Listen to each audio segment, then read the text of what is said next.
Bueno, buenos días, ¿ahí me escuchan bien? Bueno, entonces la idea es hablar de betabloqueadores en cardiopatía isquémica. Mi nombre es Sebastián Acosta, yo soy internista y cardiólogo, trabajo en la clínica Medicadis. No declaro ningún conflicto de interés para esta charla. Bueno, primero, para introducción vamos a hacer, digamos que un viaje en el tiempo, ¿listo? Nos vamos a meter en una máquina del tiempo y vamos a ir a la década de los 80, ¿listo? ¿Por qué vamos a irnos hasta allá? Porque en esta época es donde empezaron los estudios de betabloqueadores en cardiopatía isquémica.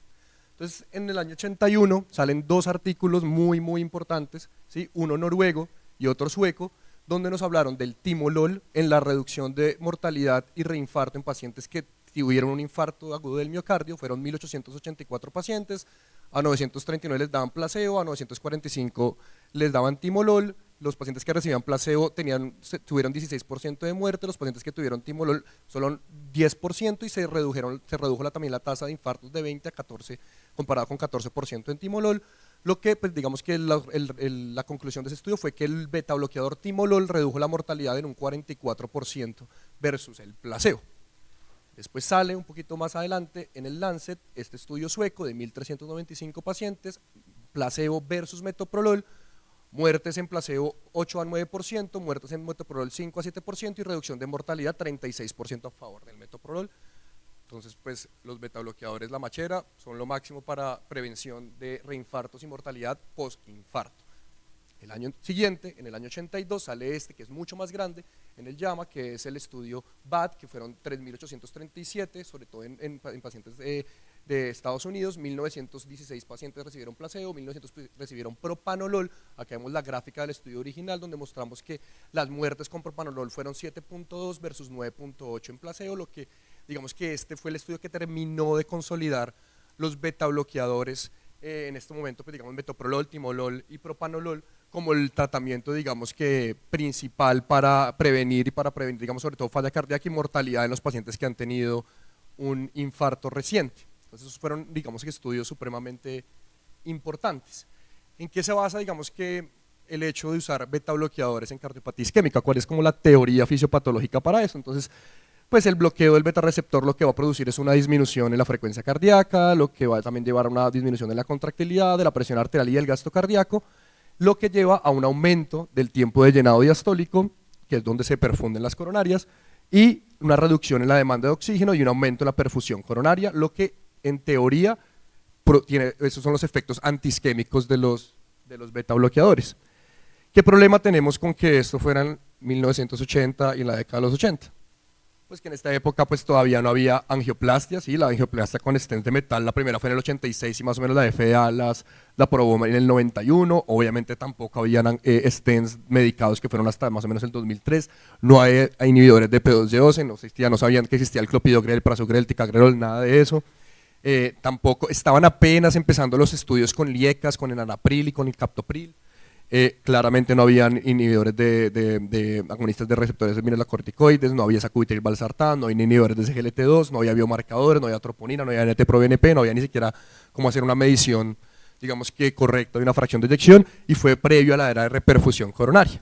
¿Sí? No había nacido Jennifer, nada, o sea, en esa época no había pasado, estábamos en una época muy, digamos que de los inicios, digamos que del manejo del paciente coronario. Entonces, nosotros duramos con este paradigma pues hasta hace relativamente poco, con estudios de los años 80 en la era pre-reperfusión, y a todos decíamos, sí, démosles beta bloqueadores posinfarto porque esos estudios demostraron lo que les acabo de mostrar. Entonces ya volvamos, ¿listo? Vamos a volver al futuro y vamos exactamente a Medicadis, ¿listo? 2024, volvimos, ¿listo? Entonces vamos a volver a un caso clínico, ¿listo? Entonces, urgencias de Medicadis, fue el 20 de junio del 2024, más o menos por las fiestas, que esto acá está muy tranquilo. 9:30 de la mañana, un hombre de 60 años se presenta a urgencias de Medicadis con un dolor torácico de hace 5 días que duró unos minutos después de una discusión con un compañero de trabajo, y el dolor, como le volvió a aparecer el día de hoy desde hace una hora por un nuevo altercado con el mismo compañero, decide consultar a servicio de urgencias de Medicadis. Llega el paciente, hacemos todo el protocolo que acaba de explicar el doctor de dolor torácico, súper juiciosos, antecedentes, hipertensión arterial, el paciente tiene tabaquismo activo, toma valsartán porque es hipertenso, la madre enfermedad coronaria a los 69 años, padres y abuelos hipertensos, hace todos los días ejercicio, dice que tiene exámenes de hace 2 años con una glicosilada en 5.3 y dice que tiene un perfil lipídico dentro de límites normales. Lo pongo entre comillas porque todos dicen siempre eso y uno va y los ve y seguramente no están dentro de límites normales. Examen físico un poquito hipertenso, frecuencia cardíaca de 95, saturación de 95 latidos por minuto, índice de masa corporal de 31, nada interesante en el examen físico. Y en los paraclínicos una troponina inicial de 40 ya positiva y un delta, es decir, una troponina de control a las 2 horas de 110, creatinina 0,8, bueno, exámenes normales y pues digamos que ya con estas 2 troponinas, el dolor, la clínica, ya el paciente queda diagnosticado con un infarto, ¿sí?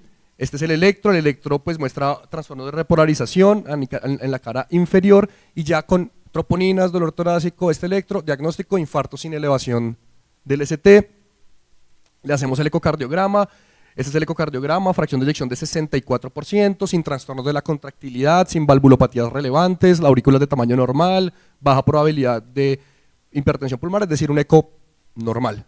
¿Listo? Víctor llega, le hace el cateterismo, ¿sí? Diagnóstico, infarto sin inhalación del ST, lesión en la coronaria derecha, le pone un stent exitosamente en la coronaria derecha, el paciente queda perfecto, pasa a la unidad de cuidados intensivos, 24 horas de vigilancia en la unidad de cuidados intensivos sin complicaciones, lo pasan a piso, después ya de 48 horas, es decir, desde que llegó, lo vemos por cardiología en el piso, asintomático, tensión arterial de 124/76, frecuencia cardíaca 75, punción radial en buen estado, plan, salida. Y aquí es donde vamos a nuestra pregunta que nos trajo a esta charla. Entonces salida, aspirina 100 miligramos, prasugrel 10 miligramos, dadura antiagregación, atorvastatina 80, omeprazol 20, el valsartán que tenía. Y la gran pregunta que tenemos, que me hace el residente de medicina interna es: doctor, ¿a este paciente le dejamos o no beta bloqueador? ¿Sí? Tiene la fracción de eyección conservada, no tiene trastornos, el paciente está perfecto. Y esa es la pregunta que vamos a responder. Entonces, vamos a las guías. Le digo, oiga, revísese las guías ahí que salieron el año pasado. ¿Qué dicen las guías del beta bloqueador? Entonces, las guías 2023, ¿qué nos dicen de los beta bloqueadores en cardiopatía isquémica? Entonces, que los beta bloqueadores se recomiendan en síndrome coronario agudo si el paciente tiene una fracción de eyección por debajo del 40%, independientemente de los síntomas, recomendación 1A, fue menor del 40%. Aquí no me va a tener muchos, es un estudio, digamos que importante, que fue el Capricorn, que evaluaba carvedilol versus placebo en este contexto de pacientes con fracción de eyección reducida, y el estudio fue exitoso, y creo que acá todos los que vemos pacientes de cardiología o de medicina interna de urgencia sabemos que el paciente con fracción de eyección por debajo del 40% el beta bloqueador va sí o sí, ¿listo? Sin mayores preguntas, a menos de que tenga una contraindicación, pero digamos que aquí la discusión no es interesante. O sea, la discusión interesante es acá. Este paciente, que es el que estamos viendo, 64% de fracción de eyección, y que dicen las guías que deberíamos dar rutinariamente beta bloqueadores en síndromes coronarios agudos independientemente de la fracción de eyección, puede considerarse, recomendación 2AB. Como quien dice, puede que sí, puede que no, y ya vamos a ver para dónde nos vamos a ir según lo que ha salido recientemente. Entonces, ¿de dónde salió esa recomendación 2AB? De varios estudios, pero especialmente de este metaanálisis. Este metaanálisis sale en el 2019, es el efecto de beta bloqueadores en la mortalidad en el manejo contemporáneo de los pacientes con infarto, y fueron 16 estudios, la recolección de 16 estudios observacionales publicados entre el 2000 y el 2017, recolectaron 189.385 pacientes, donde solo la minoría tenía fracción de eyección reducida, la verdad la mayoría de pacientes tenían fracción por encima del 40% y varios por encima del 50%, y la conclusión fue: el tratamiento con beta bloqueadores se asoció a una reducción de la mortalidad del 26% por cualquier causa. Listo, resuelto, no. Pero, analizando el estudio, los mismos investigadores se dan cuenta de algo muy importante, ¿listo? Había un sesgo de publicación, algo que se llama el Small Study Effect. ¿Qué es eso?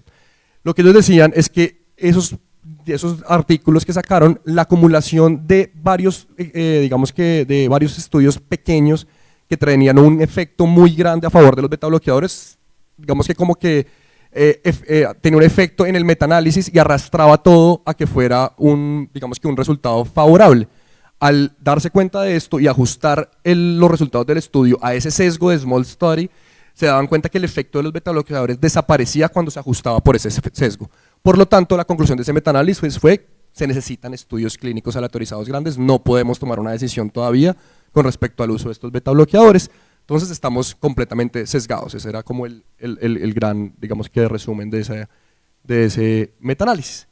Y vamos ya 2024, esto salió en abril del 2024, este estudio que se llama el Reduce AMI, ¿sí? En el New England Journal, que eran beta bloqueadores después de infarto de miocardio en fracción de eyección preservada, tal cual como nuestro paciente que tenemos hospitalizado.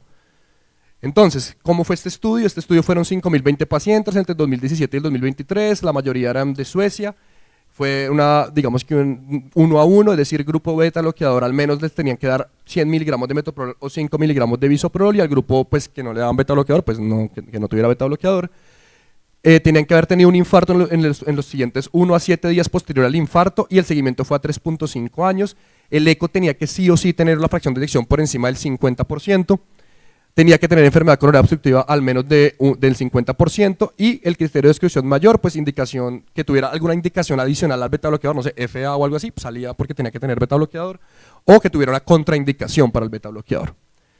Entonces, esta es la tabla de pacientes que participaron en el estudio. Lo verde es para asociar nuestro paciente a este estudio, es decir, nuestro paciente se ajusta a este estudio, podemos meterlo ahí. Entonces, edad media de los pacientes, 65, nuestro paciente tenía más o menos esa edad, entonces va, ¿sí? Suecia, lo único es que pues es de acá de Ibagué, pero la mayoría de pacientes eran de Suecia, es lo único que no podemos como extrapolar de ese estudio, pero bueno. Fumadores, había 19% de fumadores, nuestro paciente es fumador. Hipertensos, el 46% de sus pacientes eran hipertensos, nuestro paciente es hipertenso. Dolor torácico como principal síntoma, el 96% de los pacientes tenían dolor torácico, nuestro paciente también. Frecuencia cardíaca promedio 74, nuestro paciente a la salida tenía más o menos eso, 74 latidos por minuto, 150 de sistólica. Días de admisión en el hospital, el promedio, que es el promedio que debería tener una clínica de alta, digamos que de alta calidad, es que un infarto máximo 3 días en el hospital, ¿sí? Eso es como un índice de calidad muy importante, aquí lo vemos y nosotros pues tratamos de cumplirlo, ¿sí? Entonces nuestro paciente ya a las 48 horas le estamos decidiendo la salida, ¿sí? De enfermedad de un vaso, el 55% tenía enfermedad de un vaso, y PCI, es decir, implante de stent, 95%, así como nuestro paciente, y tomaban aspirina como nuestro paciente, receptor de P2Y12, prasugrel, nuestro paciente, ARA2, nuestro paciente tenía valsartán y estatina, es decir, nuestro paciente, aparte de lo de Suecia, cabe aquí en este estudio, es decir, se ajusta más o menos a estas características de los pacientes de este estudio. ¿Y qué demostró el estudio? Entonces que el desenlace primario, que era muerte por cualquier causa o un infarto, no hubo diferencias significativas, es decir, la P era de 0.6 entre los pacientes que se les daba beta bloqueador y los pacientes que no se les daba beta bloqueador. O sea, como que da lo mismo dar el beta bloqueador, ¿sí? En los desenlaces secundarios, que era muerte por cualquier causa aparte, infarto del miocardio aparte, tampoco había diferencias significativas. Daba como que lo mismo darle o no beta bloqueador. ¿Listo? Y en los desenlaces secundarios de seguridad, ¿sí? Hospitalización por FA, infarto, hospitalizaciones por bradicardia, es decir, que produjeran algún efecto nocivo los beta bloqueadores, tampoco hubo diferencias significativas, o sea, tampoco hacía daño dejarle el beta bloqueador. Entonces, ¿cuál fue la conclusión del Reduce AMI? Entre los pacientes con infarto agudo del miocardio que se sometieron a una angiografía temprana y tenían una fracción de eyección ventricular por encima del 50%, el tratamiento a largo plazo con beta bloqueadores no condujo a un menor riesgo de desenlace primario, compuesto de muerte por cualquier causa o no infarto, en comparación con no usar beta bloqueador. Entonces uno diría, no, pues ya, solucionado el caso. No, ¿listo? Entonces aquí sale una editorial del profesor Philip Gabriel Steck de la Universidad de París a ese mismo estudio, donde dice varias frases que las copié textuales, que son muy importantes. Entonces él dice primero, en la medicina basada en la evidencia, un axioma crítico es que la ausencia de evidencia no es evidencia de ausencia. El hecho de que no hayamos encontrado algo ahí no quiere decir que no exista esa relación. Primera, como gran axioma. Y segundo, la conclusión de él al analizar este estudio es, dada la dificultad de mostrar de manera inequívoca una ausencia de beneficio con la terapia con beta bloqueadores y las limitaciones de un único ensayo abierto con bajo poder estadístico, puede ser demasiado pronto para eliminar definitivamente a los beta bloqueadores del equipo de prevención secundaria. Mientras esperamos los resultados de múltiples ensayos próximos, se está reevaluando el papel del beta bloqueador en el cuidado contemporáneo. Podría ser prudente colocar la terapia rutinaria con beta bloqueadores después de un infarto en reserva por lesión, ¿sí? Así como Falcao ahorita. Falcao tuvo su momento de gloria, ahorita está millonario, se lesionó y estamos esperando a ver, bueno, cuánto tiempo, más o menos ahí están los beta bloqueadores ahorita, como bueno, ¿qué vamos a hacer con ellos? ¿Cuándo van a volver? Va a volver. Entonces digamos que más o menos en eso estamos con los beta bloqueadores en reserva de lesión. Sale ahorita en el europeo, ¿sí? Otro artículo muy importante que se llama el AVIS, beta bloqueadores, interrupción o continuación después del infarto del miocardio. Entonces acá todos dijimos como, bueno, ¿será que acá ya nos van a resolver la duda por fin? Porque ahí quedamos como que no sabemos qué hacer.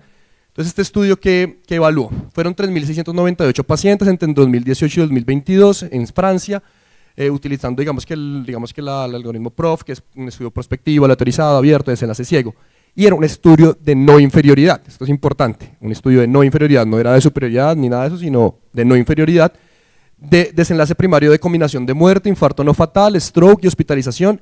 Y para recordarles que en los estudios de no inferioridad, especialmente en este estudio, para uno decir que la terapia es no inferior a la terapia actual, tiene que haber una diferencia de al menos 3% para que se considere no inferior. Ya vamos a ver que esto es clave para el análisis de este artículo. Entonces la estrategia fue 1 a 1, en unos pacientes les interrumpían el beta bloqueador con destetes y tenían dosis muy altas, y a los otros simplemente les dejaban el beta bloqueador con el mismo beta bloqueador que tenían, y fueron seguidos así a 3 años. Tenían todos una historia de infarto con al menos FEI del 40%, aquí incluían levemente reducida y conservada, que están recibiendo beta bloqueador y que no tienen historia en los últimos 6 meses, es decir, en los últimos 6 meses los pacientes habían estado estables. Estas son las características de los pacientes, muy digamos que homogéneos los dos grupos de beta bloqueador y suspensión de beta bloqueador. ¿Y cuál fue digamos que la conclusión del estudio? Entonces fueron 432 pacientes, es decir, el 23% del grupo de interrupción de beta bloqueador, es decir, a los que les quitaron el beta bloqueador presentó el desenlace primario, versus 21% al grupo que le continuaron el beta bloqueador. El intervalo de confianza que es demasiado amplio, ¿sí? Y miren que la diferencia que yo les había dicho que tenía que ser por lo menos del 3% para uno decirles que era no inferior, fue menor del 3%. La diferencia sugiere que mantener el beta bloqueador no es no inferior. Eso es digamos que en inglés not inferior, en español no sé cómo ponerlo, no inferior, y es confuso. Ya ahorita salimos todos de la confusión porque uno lee el artículo y como así que no es inferior. ¿Sí? No es tan sencillo digamos que entenderlo, pero ya les explico. Entonces, en teoría, interrumpir los beta bloqueadores es no inferior a dejarlos. ¿Listo? Y que es importante que casi todo el resultado fue arrastrado por un solo evento, que fueron hospitalizaciones por evento cardiovascular. Los pacientes que les interrumpían el beta bloqueador tuvieron más hospitalizaciones que los pacientes que continuaron el beta bloqueador. Y miren que es este resultado de acá, y vemos que casi todo esto termina arrastrando el resultado primario, y en muerte, infarto y stroke la verdad no hubo diferencias. Teorías que no las dicen ahí, pero teorías que como el beta bloqueador también es un antianginoso, ¿sí? Entonces les quitamos el beta bloqueador y no les daba angina y consultaban, ¿sí? Más una de esas, o descompensaciones de falla cardíaca, pero digamos que eso es como la teoría al respecto. Estos son los otros desenlaces del estudio, donde también todos, digamos que ninguno dio más de 3%, entonces no inferior, y lo mismo no hubo diferencias en calidad de vida entre la interrupción del beta bloqueador y la continuación del beta bloqueador. Tampoco pasaba nada, sino les interrumpía a nivel de efectos secundarios y de calidad de vida, porque esos son scores de calidad de vida, entonces el paciente se sentía igual. Entonces la conclusión de la VIS fue, en pacientes con antecedentes de infarto, no se encontró que la interrupción del tratamiento a largo plazo con beta bloqueadores sea no inferior a una estrategia de continuación de beta bloqueadores. Y todos pues quedamos así, pero ¿cómo así? Entonces, ¿en qué quedamos? ¿Sí? Entonces, vamos a la editorial que hace el doctor Thomas Jengberg, que es digamos que el jefe de cardiología del Instituto de Karolinska en Estocolmo, y esta es digamos que la editorial de él. Dice que los dos estudios que acabamos de hablar, el AVIPS y el REDUCE, fueron grandes estudios aleatorizados con suficiente poder estadístico y sus implicaciones clínicas parecen ser claras. Sin embargo, lo mismo, es prudente esperar los resultados de otros ensayos en curso sobre beta bloqueadores que involucran a pacientes con infarto y una FEI preservada antes de actualizar definitivamente las guías. Seguramente en las próximas guías va a haber alguna recomendación más clara al respecto, pero vamos a esperar unos estudios. Y otra frase que él dice muy importante es: el hecho de que los beta bloqueadores tengan un perfil de efectos secundarios aceptable no puede ser la única razón para iniciar o continuar el tratamiento. Como quien dice, pues igual es un beta bloqueador, eso pues, no es tan grave dejárselo, ¿sí? No le hace tanto daño, porque igual demostramos que tampoco le hace mucho daño. Que eso no es suficiente para yo dejarle un medicamento a un paciente, ¿sí? Y tiene razón. Entonces, ¿en qué estamos con el tratamiento de la prevención de falla cardíaca en pacientes posinfarto? Acá está el resumen de todas las terapias que hay, desde los años 90 con los estudios de los IECAS, el carvedilol que les mostré, el valsartán, el eplerenone, el ramipril, el sacutilvalsartán, digamos que todos han demostrado, digamos, que prevención de eventos cardiovasculares en falla cardíaca, por lo general con FEBI reducida y levemente reducida. En falla cardíaca con FEBI conservada beta bloqueadores, en este momento no hay, digamos, que una claridad.